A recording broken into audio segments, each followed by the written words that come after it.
everyone, welcome back. It's Thumper the Rabid Rabbit. Welcome to Rabid Rabbit Farms, day 13. It's August. We've made it a full year on the Elm Creek map.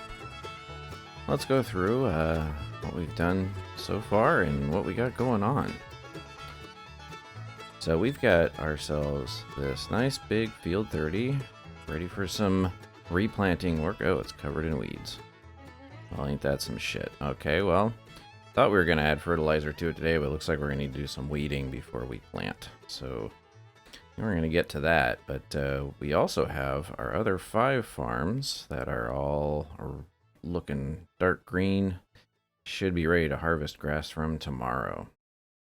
But let me run through real quick here. We'll time-lapse this out, getting the herbicide down. Herbicide. Because we want to get this field fertilized and ready for planting today. But the first thing I want to try out is something I was thinking about yesterday at the end of day 12 and didn't try out then, so I'm going to try it out real quick here.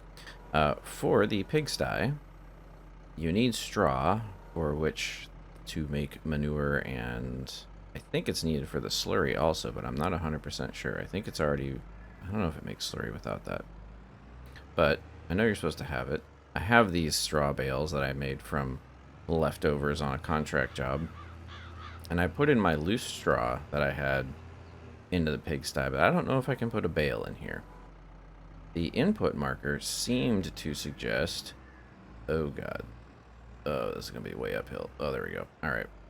It seems to suggest that you could put bales here. So I'm going to put a bale here and see if it takes from it or takes it.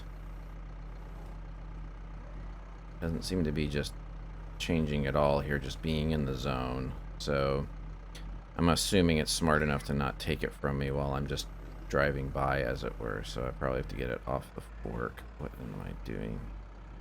Oh, I'm lifting up the front. Oh, god damn it. Okay, hold on. Yeah, this is not good. Hold on. Gotta lift up the... There we go. No. Wait. Whole thing. There we go. Too much resistance. Lifting your front wheels off the ground, you're gonna go nowhere. So if I get these off the forks here, now it's no longer in my possession, and it should... Oh, it disappeared.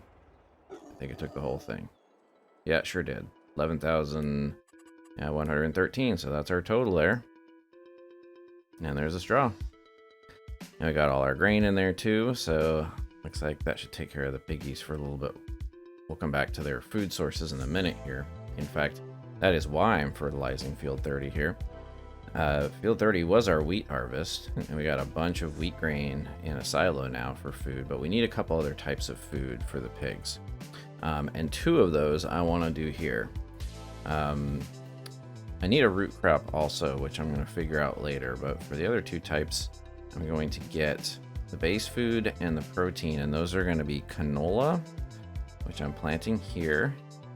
And then right next to this, I'm going to plant sorghum, but I can't plant sorghum until spring. So what I'm going to do is, intentionally, I'm laying down 6 rows with this seeder, because that should be divisible by the width of my harvester's head. I think. If I'm doing this right. This should just be like 4. I think it's going to be 4 passes, or no, 3 passes of the harvester, which should get us a good amount of canola. I don't know how much we need to feed the pigs for a year, but hopefully this will work out. But we won't get this until next year. So I'm going to roll this out so it doesn't yell at me for needing rolling. And then right next to this, I'm going to lay down another strip, but I'm going to plant grass because sorghum I can't plant till the spring. So grass is going to do 2 things for me. One, I can harvest it probably once, maybe twice between now and then, and that's money. If I turn into silage, it's good money. And also, grass is a great cover crop. If I come back and roll this under before I plant the sorghum, I'll have 100% fertilizer for this section of the field without having to fertilize again. So it's kind of a win-win. So that's what I'm going to do here. Just lay down this grass seed. I will also need to come back and roll this as well. Again, same thing, same width, so 6 strips again. And then I think I'll have enough room, if I remember the number of passes from wheat, I think I have enough room to get 12 or 13 more rows in the harvester in there. So that's where we'll put the rest of the wheat. In the meantime, now that I've put straw in the pig pen, I need to throw down this manure extension, because that's where the manure actually goes to. It doesn't go into the pigsty for some reason. You'd think they would have built that in, but I'm just throwing this down and do a little terraforming so there's some room to drive around it also, so I don't have to slip between it and the building. That's as close as I could get to the building there. And I'm going to texture this so I know where my driving area is.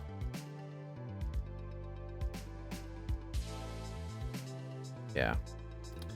And very opportunely, I did need a root crop for the pigs, and I had not one but 2 contracts pop up for harvesting potatoes right now. And well, one thing I've learned about these harvest contracts is they usually have leftover product that you can go sell and make some pretty good money off of. But potatoes is a root crop, so I'm grabbing the leftover here. There's 13,000 liters of leftover potatoes from finishing this contract, and I'm gonna dump some of it into the pigsty. If I can get the trigger zone, there we go. There, about 7,000, about half of it. I don't want to fill this up. There's a limited amount of room there, you can see, for food. So in order to do a proper mix later, I'm going to need to leave some room for the sorghum and the canola. So I dumped the excess over here and grabbed, this is the other contract. It only had a few thousand liters, but that's actually pretty good. Overall, I'm going to end up with, you know, like an extra 10,000 or whatever liters of potatoes. So hopefully that'll last a while with just the one pigsty. And finally, because I did want them to have a rounded diet, I know I was just going to leave them on wheat, or wheat and potatoes, but I decided why not get them started off in life right, and I went and bought 1 box of pig food, which is supposed to be the balanced everything diet for them. So I'm not sure how long this lasts with half that pigsty full with 60 pigs, but no matter, don't really care, just throwing it in there for fun and to waste some more money that I don't have, because I am massively in debt right now. But that's alright. We've already accomplished what we wanted to get done for the day. I didn't show it, but we got a bunch of contracts done. My new contract strategy did work out by not going above 5x on the time and just waiting out for real-time hours.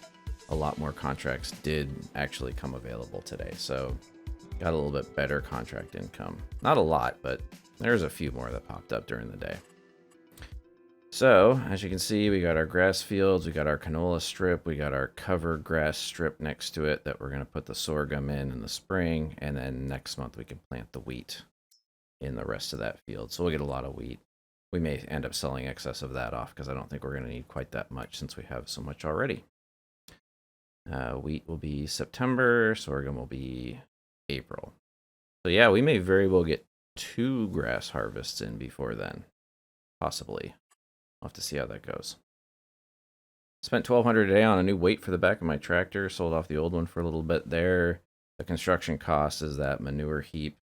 We got in our property income from the turbine. Sold product sales is probably going to be another 11 something again today from the greenhouses. Keeping those going is great. Those expenses and the labor, about 10 grand worth, is all associated with the contract work that was done today. But in addition to the 32 we got from the contract, we also got a boatload of potatoes that we didn't have to grow or buy ourselves. So that's pretty good. And only 315,000 left in debt. Oof. All right. Well, I think that just about wraps it up for day 13. I think at this point, I'm going to have to make a decision on whether I want to keep going on Elm Creek here. This is kind of my starter map to learn the basics of the game. There are some other cool maps. No Man's Land looks pretty fun, just starting completely from scratch with nothing. And for those of you who know me from Rust, you know I love starting with nothing, so No Man's Land could be fun. There's also a new old stream map, which is popular in the previous versions of Farm Sim, that looks like it could be fun to do as well. Lots of production options. So I'm going to take a look at those, see if maybe I want to move on from my starter to something more challenging. Until then, stay tuned and take care.